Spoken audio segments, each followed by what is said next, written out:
بسم الله الرحمن الرحيم. الحمد لله رب العالمين. اللهم صل وسلم وبارك على محمد وعلى آل محمد. اللهم انفعنا بما علمتنا وعلمنا ما ينفعنا وزدنا علما وبارك لنا في علمنا وارزقنا الإخلاص في القول والعمل كاملا وعلما نافعا لا ينسى وتوفيقا دائما وصحة ويقينا آمين يا رب العالمين. Alhamdulillah kaum muslimin rahimahumullah, kita lanjutkan tafsir satu hadis satu halaman. Kita sudah sampai pada surah An-Nisa halaman 89, yaitu An-Nisa ayat 66 sampai 74 insyaallah taala. A'udzu billahi as-sami'il 'alim minasy syaithanir rajim min hamzihi wa nafthihi wa nafthihi. ولو أنا كتبنا عليهم أن اقتلوا أنفسكم أو اخرجوا من دياركم ما فعلوه إلا قليلا منهم ولو أنهم فعلوا ما يوعظون به لكان خيرا لهم وأشد تثبيتا وإذا لآتيناهم من لدنا أجرا عظيما ولهديناهم صراطا مستقيما ومن يطع الله والرسول فأولئك مع الذين أنعم الله عليهم من النبيين والصديقين والشهداء والصالحين وحسن أولئك رفيقا ذلك الفضل من الله وكفى بالله عليما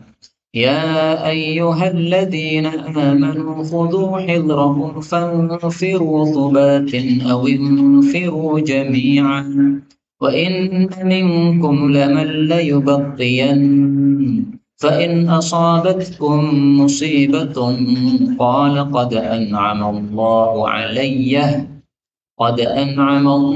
علي إذ لم أكن معهم شهيدا ولئن أصابكم فضل من الله ليقولن كأن لم يكن بينكم وبينه مودة يا ليتني كنت معهم فأفوز فوزا عظيما فليقاتل في سبيل الله الذين يشرون الحياة الدنيا بالآخرة ومن يقاتل في سبيل الله فيقتل أو يغلب فسوف نؤتيه أجرا عظيما.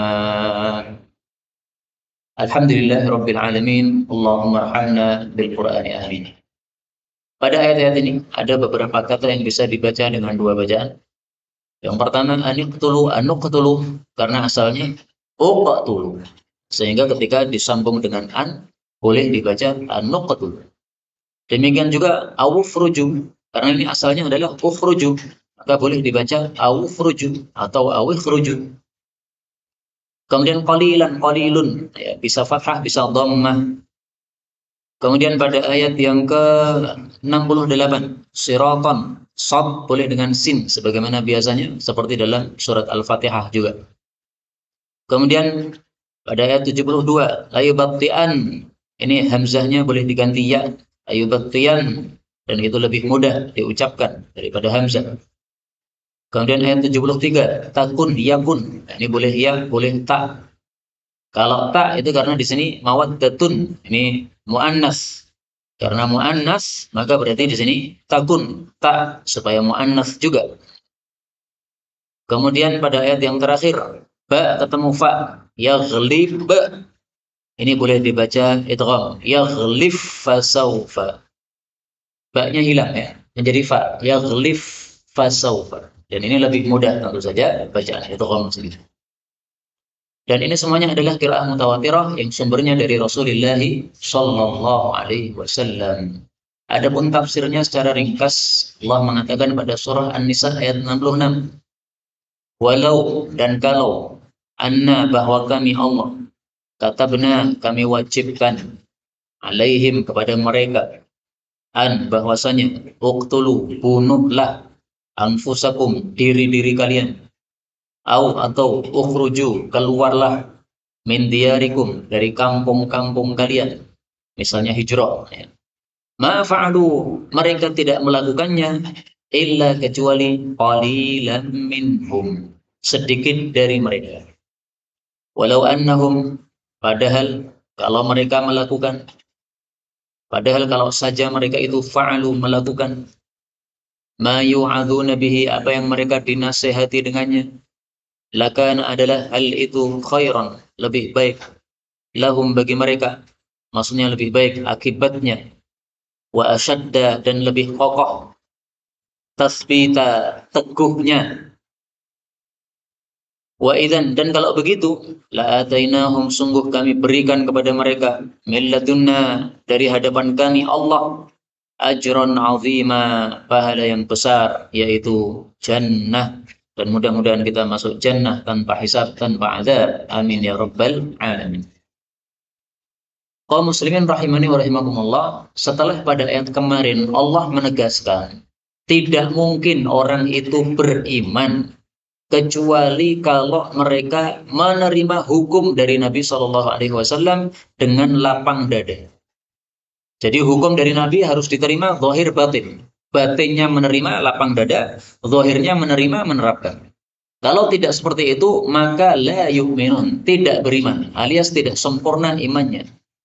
Nah, setelah Allah menjelaskan bahwasanya taat kepada Nabi adalah wajib, kemudian Allah menjelaskan bagaimana rata-rata manusia. Rata-rata manusia adalah kalau diwajibkan oleh Allah untuk membunuh diri mereka atau keluar dari kampung mereka, tidak akan mereka lakukan kecuali sedikit daripada mereka. Jadi rata-rata manusia tidak taat kepada Allah. Bisa kita lihat di dunia ini. Di negara Indonesia sajalah, gampang contohnya. Indonesia dianggap sebagai negara muslim terbesar. Tapi yang pakai jilbab dengan yang tidak pakai, padahal dia muslim, padahal dia muslimah, mana lebih banyak? Kemudian yang pakai jilbab, ada yang pakai jilbab asal-asalan, tetapi tidak memenuhi syarat. Ada juga yang pakai jilbab, tetapi sesuai dengan persyaratan. Mana yang lebih banyak?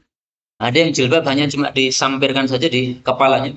Kemudian di sininya diikat, sehingga dadanya masih menonjol. Nah, itu tidak memenuhi syarat. Fungsi jilbab tidak hanya untuk menutupi kepala saja atau rambut saja, tapi juga bagian dadanya tertutupi. Nah, maka banyak umat Islam ini tidak melakukan apa yang diwajibkan oleh Allah Subhanahu wa Ta'ala. Kita ambil beberapa faedah dari ayat ini. Yang dimaksud uqtulu anfusakum, bunuhlah diri kalian. Ini contohnya adalah apa yang diwajibkan oleh Allah kepada Bani Israel ketika mereka disuruh tobat dengan cara membunuh diri mereka.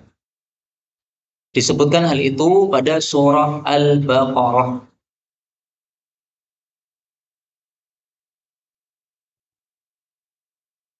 Ini laptop baru sudah pusing, kenapa nih? Harus baru lagi. Baik. Allah mengatakan, fatubu ila bari'ikum, tobatlah kalian kepada pemelihara kalian karena mereka sudah menyembah berhala. Faqtulu anfusakum, bunuhlah diri kalian. Dzalikum khairul lakum inda bari'ikum. Itu lebih baik di hadapan Allah Subhanahu wa Ta'ala. Apa artinya disuruh bunuh diri ini? Maksudnya antara yang menyembah berhala dengan yang tidak menyembah berhala disuruh saling perang. Karena sama-sama salahnya. Yang menyembah berhala salah, karena menyembah berhala selama ditinggal 40 hari oleh Nabi Musa. Yang tidak menyembah berhala juga salah, karena diam saja tidak mengingkari. Maksudnya mereka mengingkari, dipegang tangannya, ditarik, berhalanya dibuang, maksudnya begitu. Nah, karena sama-sama salahnya, maka yang menyembah dan yang tidak menyembah suruh perang. Pada waktu yang gelap gulita, mungkin pada malam hari, suruh ambil pedang masing-masing, kemudian saling tusuk antara mereka. Nah, nanti yang selesai peperangan selesai, yang mati itu sudah diampuni oleh Allah Subhanahu wa Ta'ala, yang masih hidup itu nasib dia masih hidup dan semuanya sudah diampuni oleh Allah. Nah, ini cara tobat Bani Israel pada waktu itu. Untungnya cara tobat seperti ini tidak disyariatkan di masa Rasulullah Sallallahu Alaihi Wasallam. Coba kalau cara tobat seperti ini dipraktekkan di dalam syariat Nabi Muhammad Sallallahu Alaihi Wasallam, mungkin kita satu pun tidak ada yang mau melakukan. Ini masih mending Bani Israel, akhirnya mereka melakukan juga. Nah, maka Allah katakan di sini, andai. Andai itu berarti tidak terjadi ya, andai saja. Andai diwajibkan kepada manusia ini untuk membunuh diri mereka, nggak bakal mau melakukan. Dan membunuh diri ini, kalau kita lihat di lapangan sekarang, ini salah satunya adalah penerapan hukuman had. Orang zina disuruh dirajam untuk dibunuh. Orang yang membunuh kemudian dikisos juga dibunuh. Nah, ini termasuk uqtulu anfusakum, bunuhlah diri kalian, yaitu dibunuh orang-orang yang memang berhak dibunuh. Ternyata betul kata Allah, ma fa'aluhu illa qalilan. Tidak melakukannya kecuali sedikit. Di Indonesia mana ada rajam? Enggak ada. Di Indonesia mana aja ada hukum kisos? Enggak ada. Mestinya mereka pelaku pembunuh 6 laskar pada bulan Desember yang lalu, semuanya mestinya dikisos, ditembaki kepala mereka semuanya, mati semuanya. Mestinya begitu, berdasarkan ayat-ayat tentang kisos. Ukhruju min diyarikum, keluarlah dari kampung kalian. Misalnya apa? Misalnya hijrah. Hijrah itu kan keluar dari kampung, meninggalkan kampung kita menuju kampung yang lain. Nah, kata Allah, kalau diwajibkan kepada manusia untuk keluar dari kampungnya, pasti yang melakukan hanya sedikit. Dulu di masa Nabi, ada kewajiban hijrah dari Makkah ke Madinah. Tidak semua melakukan. Banyak para sahabat yang melakukan, tapi ada juga orang-orang yang masih nekat di Makkah, tidak mau hijrah. Akhirnya mereka mati sia-sia. Kenapa? Ketika perang, mereka dipaksa orang-orang kafir Makkah untuk ikut perang. Padahal sebenarnya hati mereka sebenarnya tidak setuju dengan perang melawan umat Islam. Karena mereka sebenarnya sudah masuk Islam. Tapi disuruh hijrah, tidak mau hijrah. Akhirnya mati di medan perang, di dalam soft kaum kafirin. Mati sia-sia kayak begini. Kemudian di sini Allah menegaskan, andai mereka melakukan apa yang dinasihatkan oleh Allah, sungguh itu lebih baik bagi mereka. Maksudnya, akibatnya lebih baik. Hasil akhirnya lebih baik. Andai rajam ditetapkan di Indonesia, lebih baik hasilnya. Tidak akan banyak perkosaan, atau mungkin tidak akan ada pemerkosaan. Andaikan potong tangan ditegakkan di Indonesia, pasti akibatnya lebih baik. Tidak banyak pencurian di Indonesia, tidak banyak korupsi di Indonesia. Tapi karena mereka tidak mau fa'alu ma yu'adun, tidak mau melakukan apa yang dinasihatkan oleh Allah, akhirnya ya negara kalang kabut, rusak sebagaimana yang kita lihat seperti ini. Di mana-mana ada pencurian, di mana-mana ada perkosaan, di mana-mana ada pembunuhan, di mana-mana ada korupsi dan sebagainya. Itu gara-gara tidak mau melakukan apa yang dinasihatkan oleh Allah. Allah sendiri menegaskan dalam Al-Quran, walakum fil qisasi hayatun. Al-Baqarah ayat 179. Bagi kalian di dalam hukum qisas itu ada kehidupan. Maksudnya hukum qisas menyebabkan kehidupan. Kok bisa? Karena kalau ada hukum qisas, orang mau membunuh, dia akan mikir 1000 kali. Saya mau bunuh dia. Wah, saya khawatir nanti saya dibunuh. Nggak jadi. Tapi gara-gara tidak ada qisas, maka gampang saja orang membunuh. 6 orang dibunuh, kemudian membuat berita bohong, gampang saja kayak begitu. Kenapa? Karena tidak ada qisas di Indonesia ini. Maka Allah katakan, qisas itu menyebabkan kehidupan. Ya ulil albab, wahai orang-orang yang punya akal. Dengan kata lain, yang tidak mau menegakkan qisas, ini orang-orang tak punya akal. Rantai otak, kalau bahasa kasarnya. Kemudian Allah katakan, wa asyadda tathbita, lebih dahsyat teguhnya. Maksudnya teguh di sini, yaitu teguh tidak diganggu oleh setan. Jadi, kalau kita melakukan apa yang dinasihatkan oleh Allah dan Rasul, maka iman kita menjadi lebih kuat. Karena imannya lebih kuat, maka lebih teguh, tidak mudah diganggu setan. Ada kalanya adanya orang mudah diganggu setan, itu karena apa? Tidak melakukan yang diperintahkan oleh Allah dan Rasul-Nya. Kemudian Allah mengatakan, kalau mereka melakukan itu, pasti akan kami beri pahala yang besar. Jadi maksudnya tidak hanya untung di dunia. Kalau yang ini tadi kan khairul lahum, baik bagi mereka. Ini kan bicara tentang kondisi dunia. Kalau menerapkan syariat, akibatnya baik di dunia. Di akhiratnya gimana? Di akhiratnya ajrun azimah, pahala yang besar, yaitu surga. Kenapa surga disebut pahala yang besar? Karena tidak ada pahala lebih besar daripada surga. Karena itu surga disebut oleh Nabi sebagai dagangan yang mahal. Sebagaimana sabda Nabi sallallahu alaihi wasallam, "Ala inna sil'atallahi ghaliyah." Ketahuilah bahwasanya dagangannya Allah itu sangat mahal. Ala inna sil'atallahil jannah. Dagangannya Allah itu adalah jannah, surga. Hadis riwayat Tirmidzi sahih. Kemudian Allah mengatakan pada ayat 68, "Walahadainahum," dan sungguh kami akan tunjuki mereka siratan, pada jalan mustaqima, yang lurus. Kata Ibnu Katsir, maksudnya ditunjuki ke jalan yang lurus di dunia dan di akhirat. Jadi jalan lurus itu tidak hanya di dunia, di akhirat juga. Di dunia ada jalan Yahudi, Nasrani, Hindu, Buddha. Ini semuanya jalan-jalan sesat menuju neraka. Jalan yang lurus hanya satu, yaitu Islam, menuju kepada jannahnya Allah Subhanahu wa Ta'ala. Nah, sekarang di akhirat, apakah ada banyak jalan juga? Ada. Nanti di akhirat orang-orang Muslim ini ditunjuki jalan menuju ke surga. Tapi selain Muslim, jalannya menuju ke neraka. Berbagai macam agama yang ada, semuanya jalannya neraka. Mari kita lihat istilah jalan yang ada di akhirat nanti. Siratil jahim. Allah mengatakan pada surah As-Saffat ayat 23.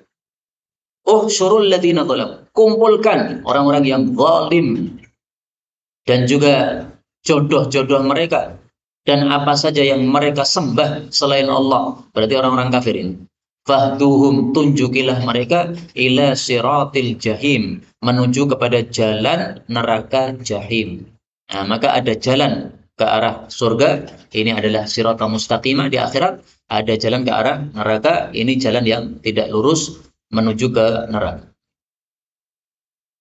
Kemudian Allah Subhanahu wa Ta'ala mengajarkan kepada kita bagaimana supaya kita masuk ke dalam surga, diberi siratan mustaqimah menuju ke dalam jannah. Allah katakan, "Wa may yuti'illah," siapapun taat kepada Allah, war rasul, kepada Rasul Muhammad sallallahu alaihi wasallam. Faulaika, maka mereka itu ma'a, bersama, alladzina, orang-orang yang an'amallahu alaihim, Allah telah berikan nikmat kepada mereka. Siapa itu? Minan nabiyyin, yaitu para nabi. Wasiddiqin, yaitu para siddiqin, orang-orang yang sangat jujur imannya. Wasyuhada, dan orang-orang yang mati syahid. Wassalihin, dan orang-orang yang saleh. Wahasuna, dan baguslah ulaika, mereka itu rafiqa, sebagai teman. Jadi untuk bisa masuk surga, kuncinya bagaimana? 1. Yuti'illah, taat Allah. 2. War rasul, taat Rasul. Lah sekarang Allah sudah tidak menurunkan wahyu. Bagaimana taat Allah? Ya berarti taat kepada kitab Allah, Quran. Sekarang Rasul sudah wafat, nggak ada Nabi Muhammad di tengah-tengah kita. Jadi bagaimana taatnya? Ya taat kepada sunnah-sunnah atau hadis-hadis Nabi SAW. Maka yang dimaksud Allah wa Rasul ini maksudnya Alkitab wa Sunnah, ya, Quran dan Sunnah. Karena itu para ulama sepakat, tidak ada perselisihan pendapat bahwasanya mempelajari Quran dan Sunnah hukumnya apa? Wajib. Kok bisa wajib? Karena tidak mungkin kita taat Allah dan Rasul kecuali paham isinya Quran Sunnah. Bagaimana mungkin mau taat orang tidak paham isinya? Perintah dan larangan kan disebutkan dalam Quran Sunnah. Nah kita disuruh mengikuti itu. Lah kalau tidak dipelajari, mana mungkin paham? Maka mempelajari Quran Sunnah hukumnya wajib. Supaya bisa mentaati Allah Subhanahu wa Ta'ala dan Rasulnya. Karena itu alhamdulillah ya. Di sini ada kajian tafsir Quran malam Senin seperti ini. Kemudian ada kajian hadis Nabi malam Rabu, hari Selasa. Hari Selasa malam Rabu, alhamdulillah. Kalau perlu ditambah kajian fikih, karena fikih itu intisari dari Quran dan Sunnah. Quran ayat-ayat kalam Allah pasti benar, Sunnah sabda Nabi pasti benar. Nah, Quran dan Sunnah ini kan sangat banyak sekali. Oleh para ulama kemudian diringkas dalam masalah-masalah hukum jadi kitab fikih yang mudah dibaca, mudah dicerna. Karena kalau hanya ayat dan hadis saja, tidak semua orang bisa paham. Seperti ayat-ayat seperti ini kan perlu dijelaskan ya. Kalau tidak dijelaskan ya mungkin kita belum paham. Maka fikih itu ringkasannya. Ini adalah kondisi yang bagus kita di Indonesia ada kajian-kajian seperti ini. Dan alhamdulillah di Solo itu termasuk majelis-majelis ilmu termasuk yang ramai alhamdulillah. Karena ada sebagian ikhwan datang dari Lampung, dia mengatakan di Lampung nggak ada kayak begini katanya. Majelis tafsir, majelis hadis, majelis fikih, tinggal milih mana aja yang ada semua. Ya. Nah di sana tidak ada katanya. Tapi ini perlu kita syukuri nikmat dari Allah Subhanahu wa Ta'ala. Di sini Allah mengatakan siapa taat Allah dan Rasul nanti bersama orang-orang yang diberi nikmat oleh Allah Subhanahu wa Ta'ala. Ayat ini menjelaskan surah Al-Fatihah. Pada surah Al-Fatihah Allah Subhanahu wa Ta'ala mengatakan Siratal ladzina an'amta 'alaihim. Jalannya orang-orang yang engkau beri nikmat. Siapa yang diberi nikmat oleh Allah? Dijelaskan ayat ini pada surah An-Nisa ayat 69, yaitu para nabi dan seterusnya. Nah, ini termasuk tafsir Quran bil Quran, menafsirkan ayat Quran dengan ayat Quran yang lain. Dan ini sebagaimana dulu pernah kita sampaikan di awal majelis, ini adalah tafsir tingkatannya paling tinggi, menafsirkan Quran dengan Quran. Nabi jumlahnya ada 124.000 nabi, semuanya masuk di sini. Siddiqin, tokoh utamanya adalah Abu Bakar As-Siddiq. Maka beliau disebut sebagai As-Siddiqul Akbar. Siddiq yang paling gede, paling besar, itu adalah Abu Bakar As-Siddiq radhiyallahu anhu. Maka orang-orang yang membenci Abu Bakar As-Siddiq, seperti Syiah Rafidhah, ini tidak bakal bersama alladzina an'amallahu alaihim. Allah malah membenci, bagaimana mungkin disatukan oleh Allah Subhanahu wa Ta'ala.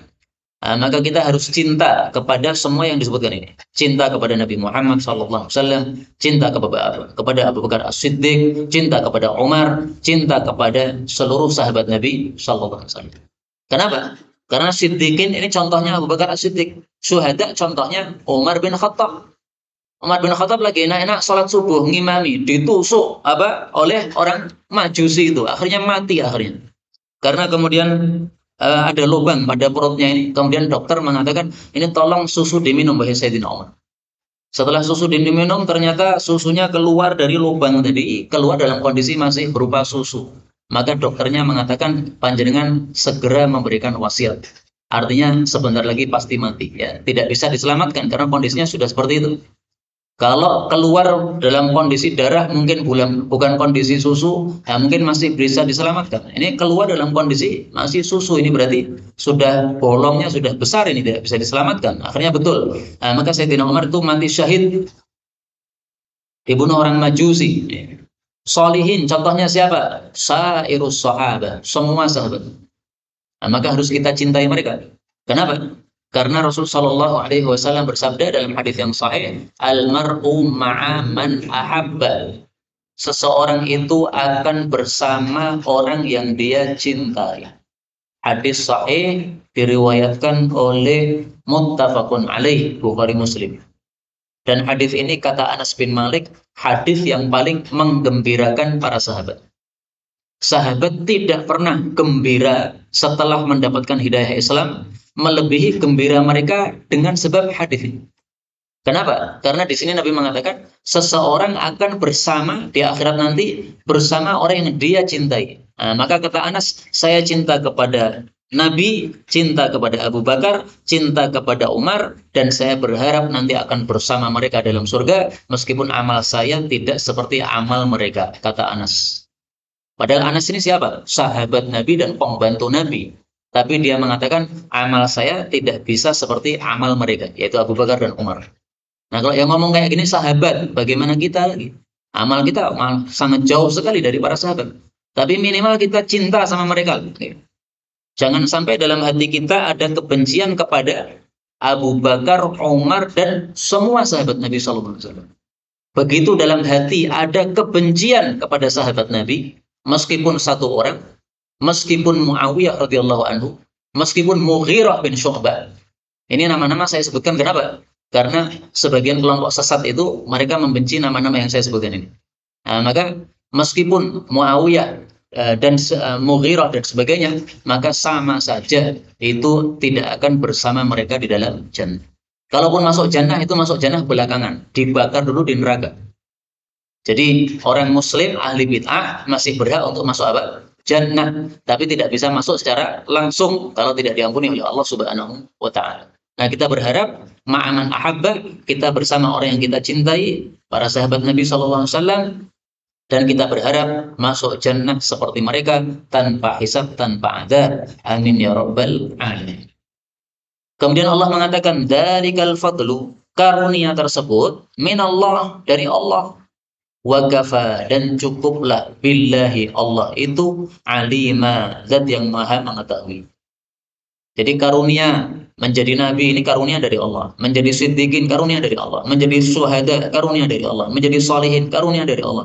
Kemudian menjadi teman-teman mereka, bersama mereka, ini karunia dari Allah. Allah berikan mereka karunia sehingga mereka menjadi seperti itu. Jadi bukan berarti itu karena amal mereka, bukan.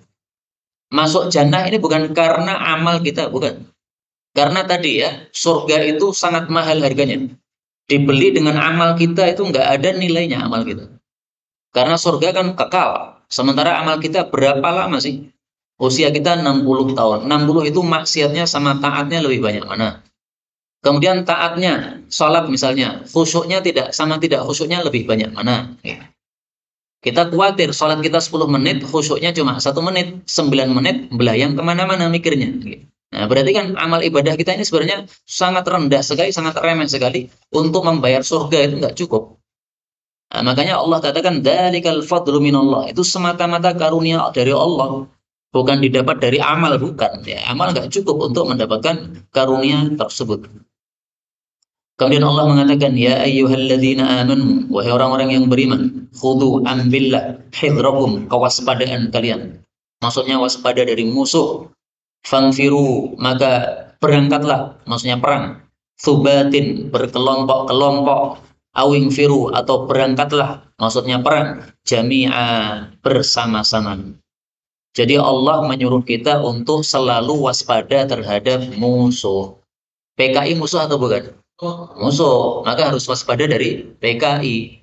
Sehingga jangan dianggap bahwasanya kemunculan PKI atau tanda-tanda kemunculan PKI ini hoax. Jangan dikatakan begitu, ini waspada kok. Kalau memang ada tanda-tandanya, ya kenapa tidak boleh kita mengatakan itu tanda-tanda? Memang bukti nyata ada tanda-tanda, kenapa tidak boleh mengatakan tanda-tanda? Waspada itu penting. Jangan memudah-mudahkan masalah. Nanti kita memudah-mudahkan masalah, tiba-tiba terjadi sesuatu yang besar, kita nanti menyesal sendiri.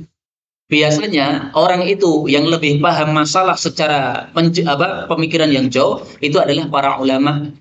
Kalau kita orang-orang bawah ini biasanya nggak paham apa-apa. Pahamnya nanti kalau sudah terjadi masalah besar, baru kita ngerti. Oh, ternyata betul kata ulama. Nah, ulama mereka memang pemikirannya itu bisa jauh. Kenapa? Mereka dikasih sinar dari Allah, sinar firasat. Sehingga mengetahui kondisi begini, ini kondisi genting ini, bahaya ini bisa harus berhati-hati kita. Nah, para ulama mereka diberi firasat oleh Allah sehingga kadang-kadang bisa melihat sesuatu yang orang-orang awam seperti kita tidak bisa melihat. Hendaklah kita mentaati para ulama-ulama kita. Maka khudhu hidrakum, ambil waspada kalian. Ini sekarang kalau kita lihat di Indonesia ini kan cukup ada perubahan nih. Jabatan-jabatan penting di pemerintahan ini sudah diganti orang-orangnya. Sudah diganti orang-orang yang kurang ajar. Diganti orang-orang yang dungu-dungu. Nah, kalau orang dungu-dungu yang jadi pemimpin ini gimana nanti? Dia ngomongnya ngomong ngawur-ngawur. Akhirnya kalau ngomongnya ngawur-ngawur, ya itu sudah tanda-tanda munafiknya sudah muncul. Nah, maka harus waspada kita. Kita tidak menuduh sama sekali bahwasanya pemimpin-pemimpin sekarang yang ada itu adalah PKI-PKI. Tidak. Tapi waspada kan harus ada. Khudhu hidrakum. Kenapa harus waspada? Memang sudah ada tanda-tandanya. Ya waspada. Nah, Allah pesankan, fangfiru thubatin. Perang bisa berkelompok-kelompok. Jadi sebagian kelompok dikirim ke sana, sebagian kelompok dikirim ke sana. Bisa juga berangkat bersama-sama. Maksudnya tergantung kondisi perangnya. Kalau perangnya membutuhkan berangkat bersama-sama seperti dalam perang Tabuk, maka berangkatnya bersama-sama. Satu rombongan bersama-sama. Tidak dipecah-pecah. Perang Tabuk itu perang tahun 9 Hijriah dan itu perang terakhir Rasulullah Sallallahu Alaihi Wasallam. Itu rombongannya bareng bersama-sama. Dan Rasulullah Sallallahu Alaihi Wasallam berpesan,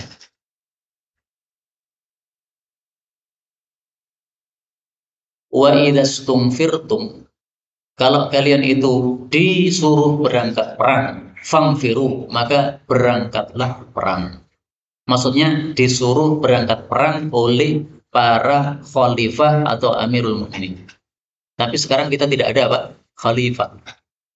Adanya adalah ulil amri yang berupa ulama. Nah, maka andaikan ada peperangan antara muslim dengan kafir loh, nggih. Kalau muslim dengan muslim bukan perang, itu namanya fitnah. Sunni dengan Syi'i perang, itu perang fitnah. Karena Sunni itu muslim, Syi'i hukum asalnya juga muslim. Syi'i bisa dikatakan kafir ketika melakukan kebid'ahan mukaffirah. Misalnya mengatakan Aisyah berzina, itu kafir. Mengatakan Quran 30 juz ini kurang, ini sudah kelong, ini itu kafir. Tapi kalau tidak mengatakan begitu, dan memang banyak orang-orang Syiah yang tidak mengatakan begitu karena Syiah itu bermacam-macam kelompoknya, maka hukum asal Syiah adalah muslim. Muslim yang ahli bid'ah. Ahli bid'ah adalah orang-orang sesat. Nah, maka perang antara Sunni Syi'i hukum asalnya perang fitnah, bukan yang dimaksud di sini. Istumfirtum ini adalah perang melawan orang-orang kafir, fangfiru, maka berangkatlah perang. Seperti dulu perang melawan penjajah Belanda, kemudian melawan penjajah Jepang, kemudian melawan PKI. Nah, itu adalah termasuk yang disebutkan oleh Nabi tadi. Wa idzastumfirtum fangfiru. Dimobilisasi oleh para ulama untuk perang, perang. Kenapa? Karena mereka adalah pemimpin kita dalam agama Islam ini. Kemudian Allah mengatakan wa inna, dan sesungguhnya minkum di antara kalian laman, sungguh ada orang yang layubati'an, dia memperlambat. Maksudnya menyuruh untuk tidak berangkat perang.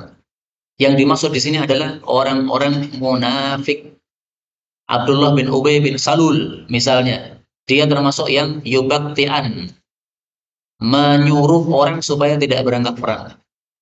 Dia sudah berangkat sebenarnya. Di tengah-tengah perjalanan, dia kemudian mengajak rombongannya, yuk kita balik saja ke Madinah. Ini perang tidak akan menguntungkan. Akhirnya mereka balik. Nah, itu termasuk yubati'an. Membikin orang jadi bati, jadi lambat, jadi tidak berangkat. Nah, sifat mereka orang-orang munafik ini, fa'in asabitkun, maka jika menimpa mereka musibatun, suatu musibah, maksudnya musibah dalam perang, yaitu kalah, qala, dia mengatakan, qad an'amallahu, Allah sudah kasih nikmat alayya kepada saya, ketika lam akun, tidaklah aku ma'ahum bersama mereka, syahida, menyaksikan peperangan. Jadi mereka ketika ada umat Islam perang itu hanya nunggu saja. Menang atau kalah itu umat Islam tuh. Kalau umat Islam ternyata kalah, maka mereka bersyukur. Alhamdulillah tidak ikut perang. Andaikan aku ikut perang, maka aku mati sia-sia. Itu pikiran mereka begitu karena mereka tidak percaya tentang akhirat. Kalau orang beriman tidak ada amalan sia-sia, itu nggak ada. Perang menang, alhamdulillah, tidak sia-sia. Perang kalah, alhamdulillah juga tidak sia-sia. Sia-sia gimana? Wong amalannya dibalas oleh Allah Subhanahu wa taala. Sebagaimana nanti akan disebutkan pada ayat berikutnya bahwa amalan perang itu menang kalah tetap diberi pahala oleh Allah Subhanahu wa taala.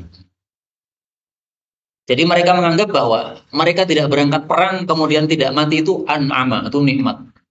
Yang benar bukan nikmat itu. Itu namanya istidraj. Istidraj itu orang dikasih nikmat tetapi berkelanjutan dalam maksiatnya, itu istidraj. Supaya dia tambah maksiatnya, supaya tambah dosanya. Kalau sudah full dosanya, baru ini pas untuk digosongkan di neraka. Guru saya katakan itu mirip seperti sate ya. Kita mau bakar sate, tidak mungkin satu daging kemudian dibakar, nggak mungkin, orang cucuk. Diisi penuh dulu. Kalau sudah penuh, sunduannya udah penuh, baru dibakar. Nah, kayak begitu istidraj. Dosa belum banyak, udah saya kasih nikmat lagi. Ayo, dosa lagi sana, dosa lagi sana. Semakin maksiat, semakin banyak maksiat. Sudah full, baru cabut nyawanya. Nah, ini istidraj namanya. Mereka menganggap itu nikmat, padahal itu apa? Istidraj. Allah katakan, walain, dan sungguh jika asabakum menimpa kalian, wahai umat Islam, fadlun, karunia, minallah, dari Allah. Maksudnya karunia dalam perang, yaitu menang.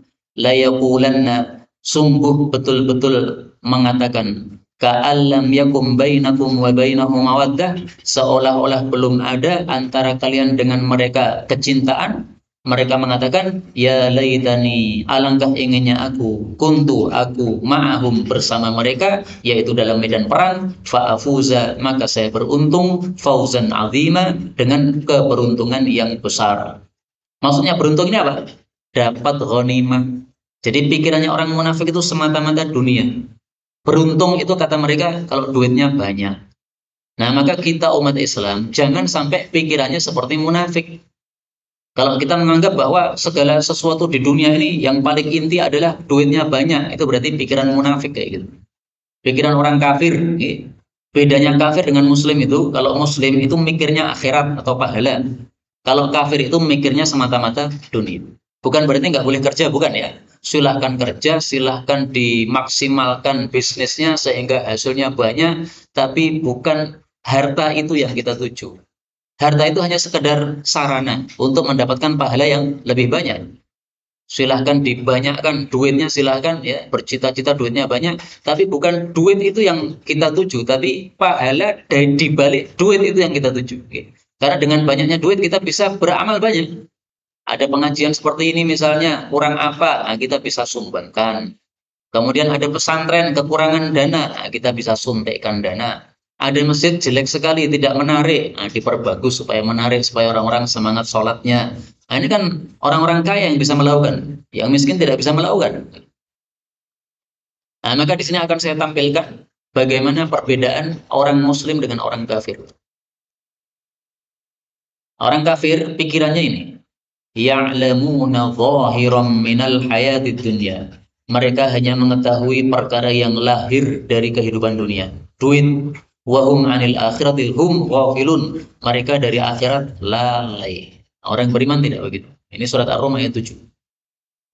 Kemudian yang dimaksud di sini, orang munafik mengatakan seolah-olah belum ada kecintaan antara kalian dengan mereka. Itu maksudnya seolah-olah dia bukan orang muslim. Dia mengatakan, alangkah inginnya aku bersama mereka. Loh, kamu kan sudah bersama mereka. Kamu kan KTP-nya sudah Islam. Kok mengatakan, alangkah inginnya aku bersama mereka? Berarti seolah-olah kamu itu non-muslim, sehingga berangan-angan untuk menjadi muslim. Dan itu menunjukkan bahwa mereka memang sebenarnya bukan orang muslim. Muslimnya hanya zahirnya saja. Bodinya bersama orang-orang muslim, tapi hatinya tidak bersama orang muslim. Hatinya tidak percaya dengan alam akhirat, tidak percaya dengan jannah dan neraka. Maka kemudian Allah Subhanahu wa taala menghasung kita untuk berperang, falyuqatil, maka hendaklah berperang fi sabilillah, di jalan Allah, yaitu untuk meninggikan kalimat Allah. Alladzina, orang-orang yang yashrunal hayatad dunya, mereka membeli kehidupan dunia bil akhirah, dengan akhirat. Maksudnya apa? Orang-orang beriman membeli kehidupan dunia dengan akhirat. Maksudnya gimana? Yashruna, mohon maaf, ini bisa diartikan membeli, bisa diartikan menjual. Yashrunal hayatad dunya bil akhirah. Kalau diartikan menjual kehidupan dunia dengan akhirat, artinya dia melepas akhiratnya, pilih dunia. Pilih apa? Dunia. Berarti ini adalah orang-orang munafik tadi. Mereka memilih dunianya daripada akhiratnya. Berarti orang-orang munafik. Maka kalau diartikan seperti itu, falyuqatil fi sabilillahi alladziina yashrunal hayatad dunya bil akhirah, hendaklah berperang di jalan Allah orang-orang munafik tadi kalau pengen mendapatkan keberuntungan yang besar. Atau makna yang kedua, hendaklah berperang di jalan Allah orang-orang yang mereka itu yashrunal hayatad dunya bil akhirah, maksudnya orang-orang beriman. Mereka memilih akhirat daripada dunia. Jadi kata-kata yashrun ini bisa diartikan membeli, bisa diartikan apa? Menjual. Jual beli itu kan tukar menukar, Pak. Kita memberikan duit kita, kemudian kita mengambil barang. Berarti kita membeli barang itu. Nah, maka ketika kita mengambil akhirat, berarti kita tinggalkan dunianya. Wes, dunia untuk kamu saja. Saya ngambil akhiratnya saja. Itu orang mukmin. Kalau orang munafik sebaliknya, akhiratnya saya buang, saya nggak mau akhirat. Saya maunya dunia saja. Nah, maka yashrunal hayatad dunya bil akhirah, ini bisa munafik, bisa mukmin. Kalau mukmin berarti maksudnya yashrunal hayatad dunya bil akhirah, dia mengambil akhiratnya, meninggalkan dunianya. Itu mukmin. Kalau munafik yasrunal hayata dunya bil akhirah, itu dia mengambil dunianya meninggalkan akhiratnya. Maka ini ada dua tafsiran di sini. Tafsiran yang pertama, silahkan orang-orang munafik berperang di jalan Allah kalau pengen mendapatkan keberuntungan yang besar, yaitu surga. Tafsiran yang kedua, hendaklah orang-orang beriman berperang di jalan Allah Subhanahu wa taala. Dan ini lebih saya sukai tafsiran ini, bahwa yang dimaksud di sini orang-orang beriman. Wa may yuqatil fi sabilillah, dan barang siapa yang berperang di jalan Allah, fayuqtal, lalu dia terbunuh, berarti kalah, au yaghlib, atau dia memenangkan, fasaufa, maka akan nu'tihi, kami berikan dia ajron azima, pahala yang besar. Pahala besar maksudnya apa tadi? Jannah atau surga. Nah, ini dalil bahwa menang kalah dalam perang itu semuanya sama. Untung, tidak ada rugi. Menang untung karena dapat surga plus rampasan perang. Rampasan perang bisa dimanfaatkan untuk maslahat dunia kita, bisa untuk nikah lagi dan sebagainya. Kemudian kalau kalah sama juga untung. Kenapa untung? Karena tidak dapat rampasan perang, tapi dapat pahalanya sempurna. Pernah kita sampaikan dulu kan? Kalau menang dalam perang, maka pulang membawa ghanimah plus sepertiga pahala. Dua per tiganya hilang. Kenapa? Sudah didapatkan dengan ghanimah tadi.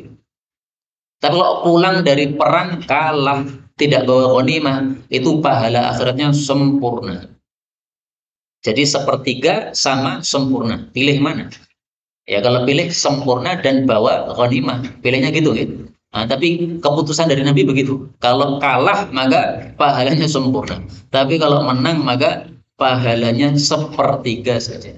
Saya tutup kajian ini dengan dalil dalam hadis Nabi bahwasanya Allah menjamin masuk surga siapapun yang perang, baik menang maupun kalah. Takaffalallah, Allah jamin liman jahada fi sabilihi, bagi orang yang berjihad di jalan Allah, la yukhrijuhu min baitihi ilal jihad, dia keluar semata-mata untuk jihad di jalan Allah dan karena membenarkan kalimat Allah, dijamin apa? Bi ayyudkhilil jannah, dimasukkan jannah. Au yurji'ahu ila maskanihi alladhi kharaja minhu ma'a ma nala min ajrin aw ghanimah, atau dia kembali ke rumah membawa pahala dan ghanimah. Nah, kalau bawa pahala berarti besoknya juga masuk surga. Berarti menang kalah sama-sama masuk surga. Ini hadis muttafaqun alaih. Mudah-mudahan kita semuanya diberi taufik oleh Allah Subhanahu wa taala sehingga bisa melakukan amalan-amalan yang menghantarkan kita kepada surga tanpa hisab, tanpa adab. Amin ya rabbal alamin. Walhamdulillahirabbil alamin.